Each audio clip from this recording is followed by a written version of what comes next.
Just in case you were a little confused about how the justice system works and who the laws apply to, last year, Hunter Biden blew off a congressional subpoena. Hunter Biden, the president's son, he decided he didn't want to testify before Congress, and he didn't have to. Then this year, January 2024, he showed up at a congressional hearing, but then a member of Congress appeared to speak, and Hunter Biden, as an expression of contempt for that member and for Congress itself, just walked out. What happened to Hunter Biden? Well, he's still selling his childish artwork for hundreds of thousands of dollars a piece to Democratic donors who are reaping the benefits of that. You can be certain that little donation to the Hunter Biden Lifestyle Fund.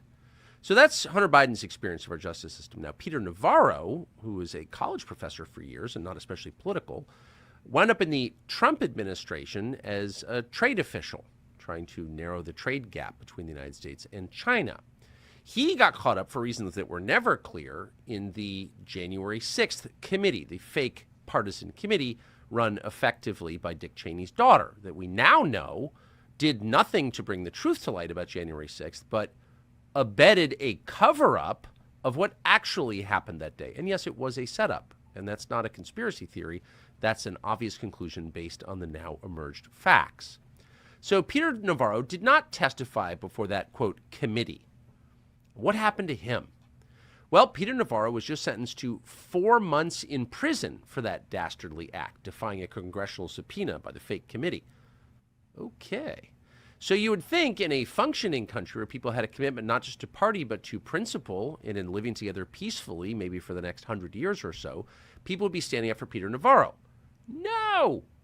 Here's one of the dumbest people ever to serve the United States Senate, Claire McCaskill of Missouri, celebrating that sentence on MSNBC. Watch. Well, as a person, I wish it was 4 years instead of 4 months. But it is always heartening to see the system work and to see someone who has worn a suit and tie to work forever and has been in the halls of power be held accountable for refusing. But, I wish more people had been charged with contempt of Congress. I understand why they weren't, but Congress has to work on oversight. He should do 4 years in prison, 4 years until he's dead. Remember they told us that female leaders are going to be more compassionate and empathetic and kinder? A lot of them turned out to be bloodthirsty and punitive. Maybe we should reassess that assumption. But in any case, Peter Navarro is, all things being equal, headed to prison very soon for the crime of not obeying Dick Cheney's daughter. We thought we would talk to him before that happens. He joins us now. Peter Navarro, thank you so much for coming on.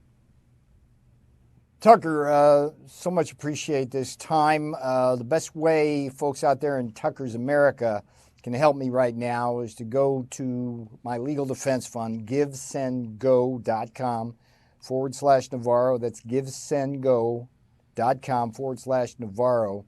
I've already had to lay out over $500,000 in legal fees for the lower court that found me guilty of this charge. But Tucker, the good news here is that this is just going to be, in my hope and judgment, a landmark constitutional case on the constitutional separation of powers and the use of executive privilege as a tool of sound presidential decision-making. They're remarkable things. Wait, hold on. Wait. Peter, for 1 second. Yeah. First of all, I could not support you more vehemently. Yeah. I think you're being railroaded for political reasons. I think it's very obvious to any reasonable person watching this, whether that person voted for Trump or not, or likes you or not. Yeah. But I don't think we're at the stage of regime collapse where constitutional precedents maybe are the operative question. I think it's about force, and they're trying to put you in prison because they don't like you, and they want to send a message to others that if Trump gets elected, don't serve that administration. You'll wind up like Peter Navarro spending your 70s in jail. So my question to you is, and this has got to be obvious to you, if they, I think it's 57 or so days from now, they can put you in prison no matter what you say, whether it's appealed or not. Yes. If ordered to go to prison, why would you comply with that? Like, at a certain point, do you just say to yourself, this is all fake? It's not our system you're upholding, it's our system you're destroying, and I'm not going to participate in it.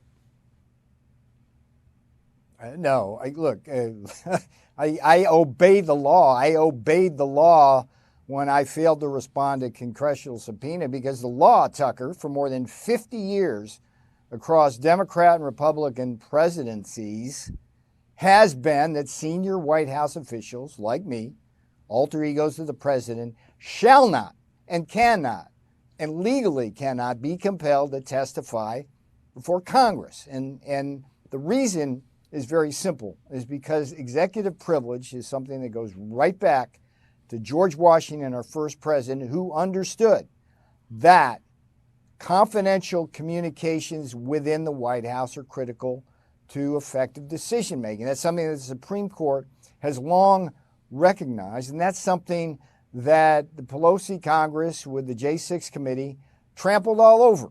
But and you're kind of making my point for me, here, though, aren't you? Wait, hold on. Aren't you making the point for me, which is everybody knows that. It's long established. Eric Holder, Attorney General, blew off a congressional subpoena from a real committee. This was January 6th, whatever that body was not a real committee. It was a cover-up operation that committed crimes, okay? So they didn't even have the moral authority to tell anybody to do anything. They should be charged. But their precedent was very, very clear. You're not the first White House official to say you can't subpoena me. So they knew that when they sentenced you to prison. So they don't care about the law. Only you care about the law. So isn't it kind of asymmetrical here? Well, it's certainly asymmetrical. They have the power, and it's my firm belief, as is yours, that we live in a world where the justice system has indeed been weaponized. I mean, look, they want to put Donald Trump in prison. There's no question about that. I'm the appetizer, as it were, the chum in the water, and we do have an election going on. It's very important to get him elected. But look, this issue from a legal point of view is interesting, Tucker, because I literally am the first person ever in this republic to ever be actually charged. All the other people you mentioned never got charged, so there's no what they call settled law. I mean, the central legal question is whether people like me can be compelled to testify for Congress. The law is not settled on that. The law is not settled on questions like what's the burden of Congress to get the information it's seeking. They're not supposed to have investigations to punish people. They're supposed to seek information. And one of the remarkable things, Tucker, is that from the outset, I said, look, President has invoked executive privilege, which he undeniably did. It's not my privilege by law to waive, and I'm more than happy to comply with your subpoena if you just call the president and ask him to waive the privilege. You know what?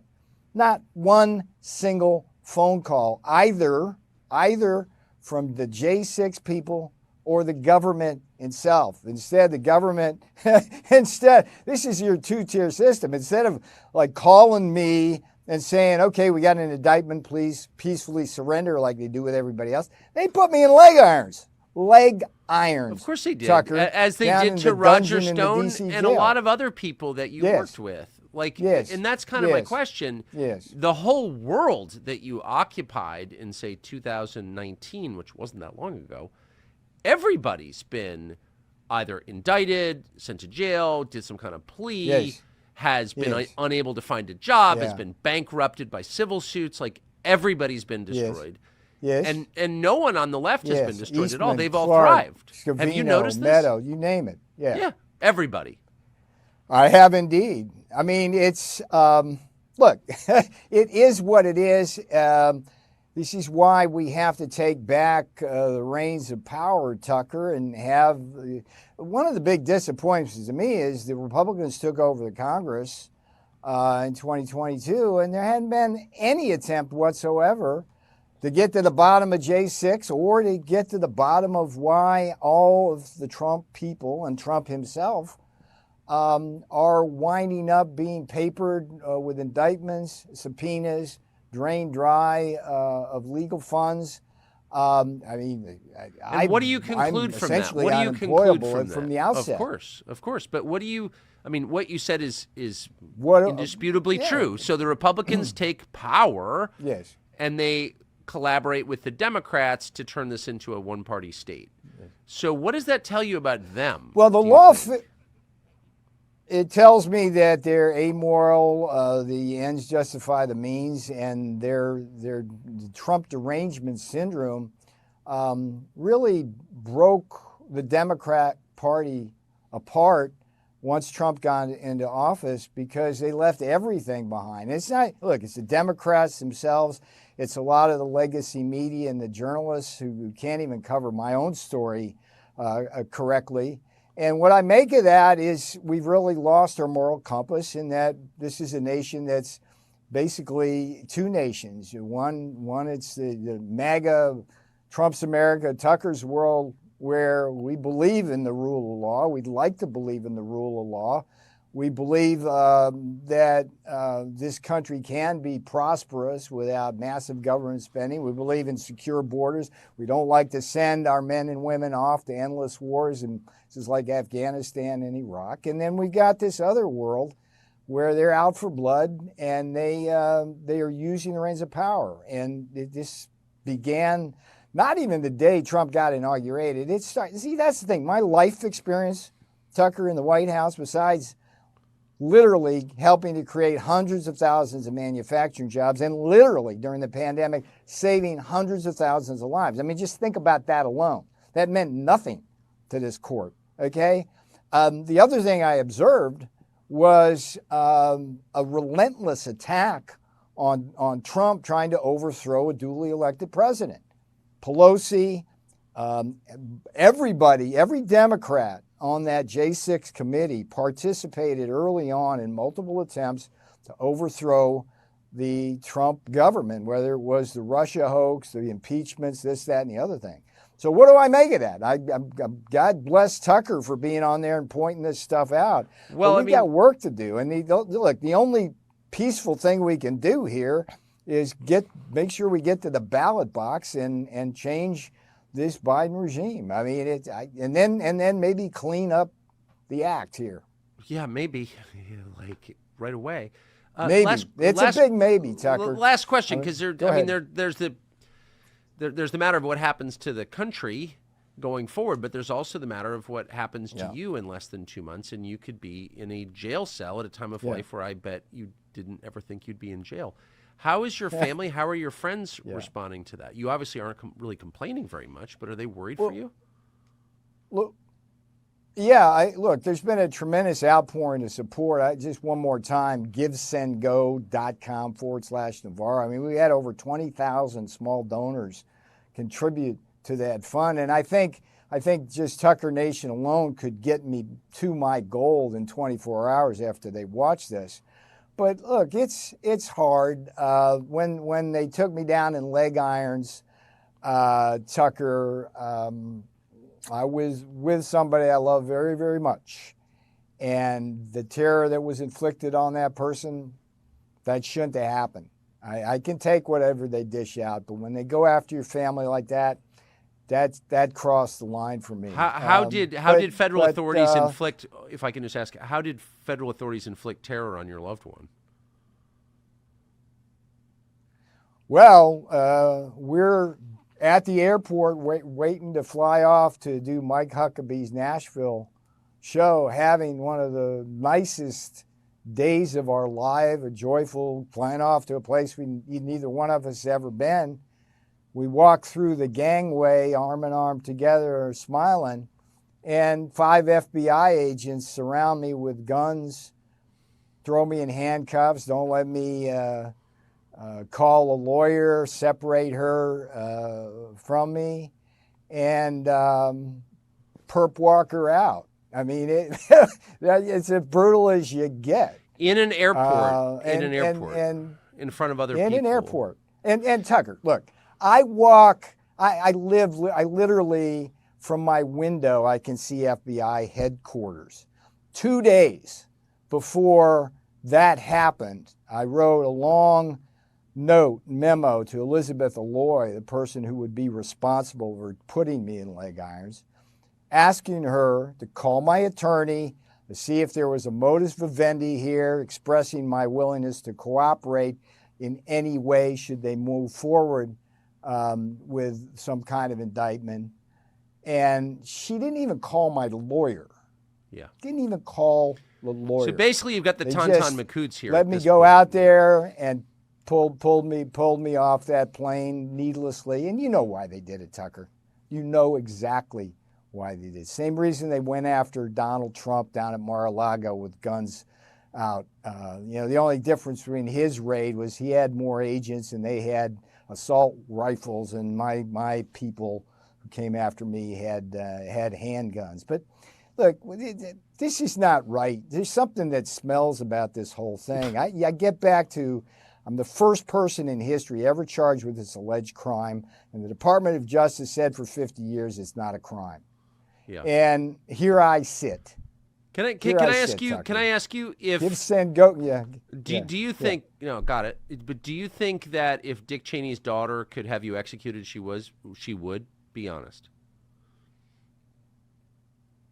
I know that Dick Cheney's daughter is very, very happy that she's able to send one of Trump's closest and most effective advisors to prison. That's unquestioned on the basis of in no my crime. mind. I also know that her daddy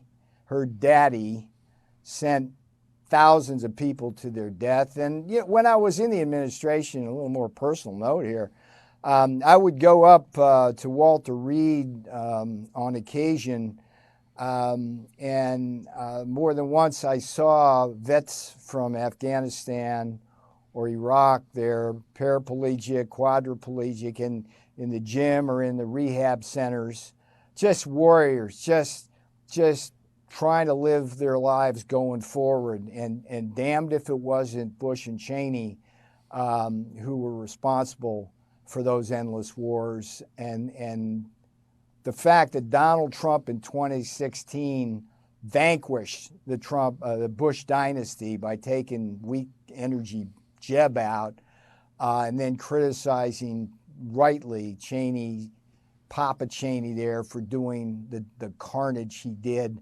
Lizzie has never forgiven him for that. So yeah, she's happy I'm going to prison. She's probably happier than Claire McCaskill. I mean, who are these clowns, Tucker? Well, they love hurting people. We know that.